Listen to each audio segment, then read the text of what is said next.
వందల సంవత్సరాల క్రితం బృందావనంలో కృష్ణుడు బలరాముడు ఆడుకుంటూ పెరిగారు. బాలకృష్ణుడు గోపబాలురు ఆడుకుంటూ నవ్వుతూ సంతోషంగా ఉన్నారు. యమునా నది నల్లగా మారిపోయింది. దాని నిండా బురద, విషపూరితమైన నురుగు నిండిపోయింది. ఆ నదిలో ఒక పాము నివసిస్తుంది. ఆ నీరు విషంగా మారిందని అందరికీ భయం వేసింది. కృష్ణ, అక్కడికి వెళ్ళొద్దు.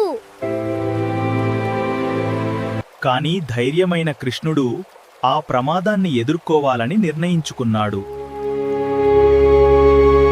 కృష్ణుడు ఒక్కసారిగా నదిలోకి దూకాడు.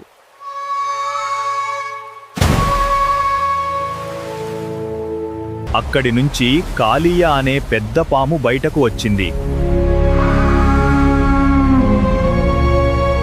పాము కృష్ణుడిని పట్టుకోవడానికి ప్రయత్నించింది.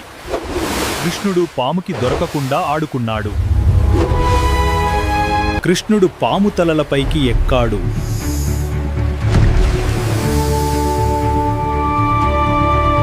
కృష్ణుడు కాళీయ తలలపై నాట్యం చేశాడు. కృష్ణుడి విశ్వరూపం చూపించాడు. కృష్ణుడు నాట్యం చేస్తూనే ఉన్నాడు. పాము బలహీనంగా మారింది. కలియ కృష్ణుడు తనను క్షమించి గరుడ నుండి రక్షించమని కోరారు. నీ తలపై నా పాదముద్రలు ఉన్నాయి. గరుత్మంతుడు నిన్ను ఏమీ చేయలేడు అని చెప్పాడు. పాము నదిని వదిలి వెళ్ళిపోయింది.